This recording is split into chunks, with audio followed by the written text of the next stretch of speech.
Hi, here in this video I will mention mountains and its functions. So here we see in the Quran mountains are used in many places.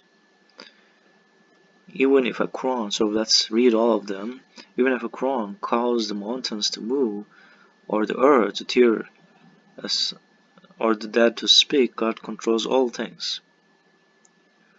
So mountains are for that time, mountains are very important. There are no big apartments.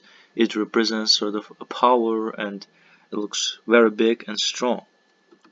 So and God is fully aware of their schemes, and indeed their schemes were sufficient to erase mountains. So here also mountains are used to uh, represent something huge. Like it's very big and it's very hard.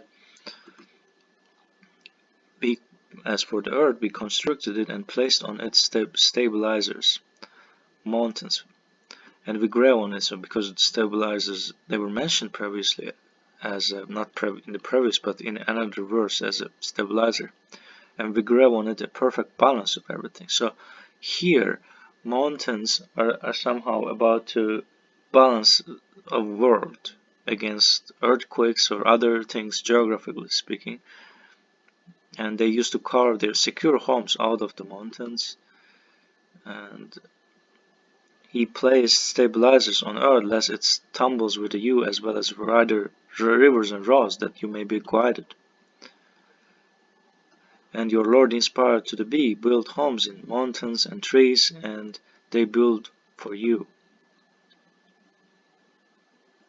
And God provided for you shade through things which He created, and provided for you shelters in the mountains. And it's like a houses, it represents very safe houses that you like and you pay, and it's sort of investment.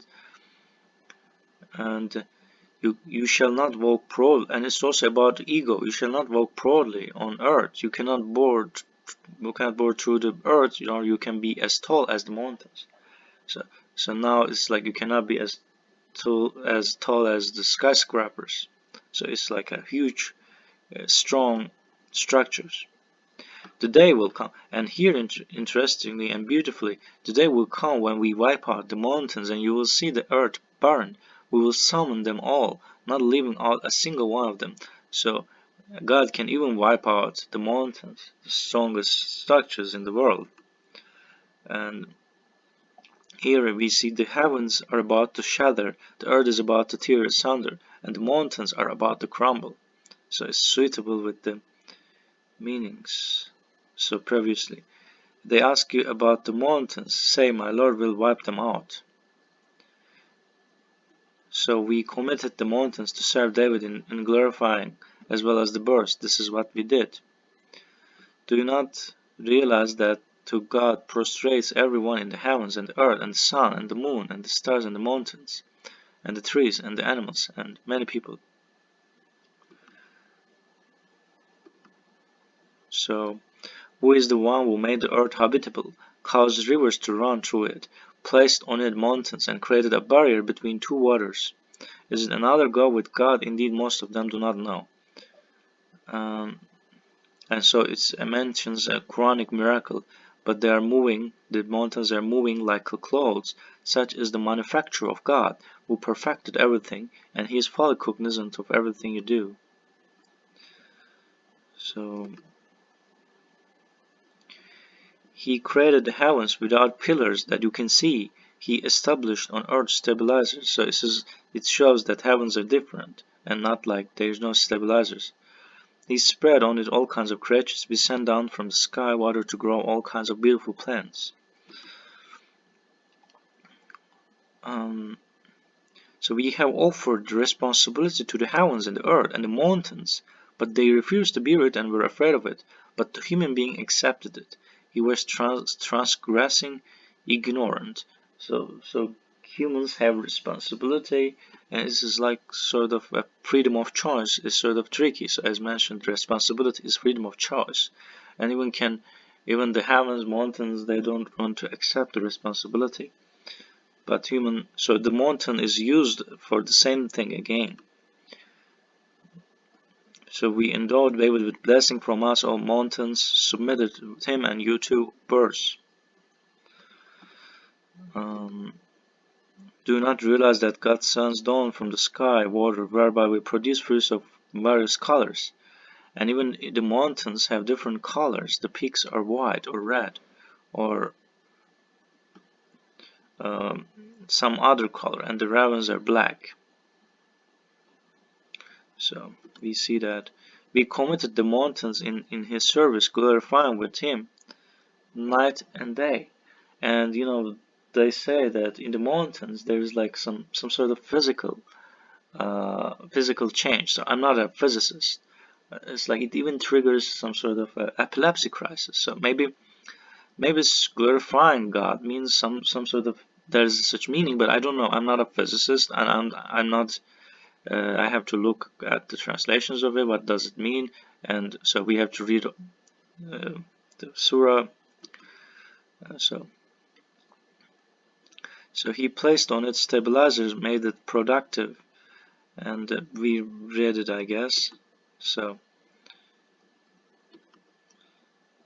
and I'm searching for another verse. The mountains will be like fluffy wool. So they are the biggest and safest buildings for us, and they will be like wool, and they will be nothing. The day will come when the earth and the mountains will quake, and the mountains will turn into weightless piles. So same thing. The mountains are blown up. We placed on it high mountains, and the mountains stabilizers. The mountains will be removed as if they were a mirage, so they have nothing. He established the mountains. The weapons are wiped out. So these are not. So and in its valleys and carvings homes from its mountains, you shall remember God's blessing. So that is all. That's the point I want to reach. When Moses came at our appointed time, and his Lord spoke with him, he said, "My Lord, let me look at and see you." He said, "You cannot see me. Look at that mountain. If it stays in its place, then you can see me." Then his Lord manifested himself to the mountain, and this caused it to crumble. Moses felt unconscious. When he came to he said, "Be you glorified, I repent to you, and I am the most convinced believer."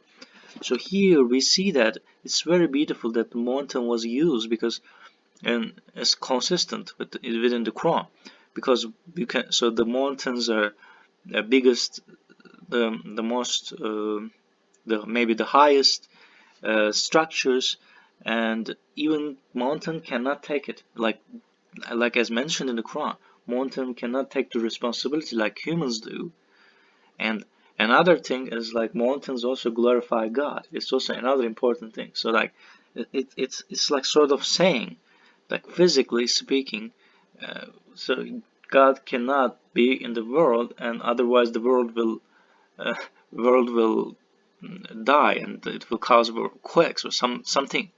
So you see here. So it's like physically impossible, and it's this, and that's why it causes Moses to feel unconscious. So it's not possible. So that's to show it, and he wants it sort of like for a miracle, I guess. So and then I think that's why he said, I'm not sure about the translation, but I repent to you, and I shouldn't ask for it. So it also makes it interesting, because he fell unconscious. So it's like a pressure and stress for him, and that's why he repent to God again. So that's my interpretation, and you can check other verses with the mountain and to understand the function of mountain, and you can see modern world what mountain is. Mountains are, they're actually houses. They're houses we bought, and we think that we're safe inside and we will live forever inside, but we cannot anyway. So that's all I want to say in this video, and thanks for watching this video. And I may make some mistakes, so please forgive me and comment to correct me, and translations may change, and you can check other translations, and see you in the next video, and you can subscribe to the channel.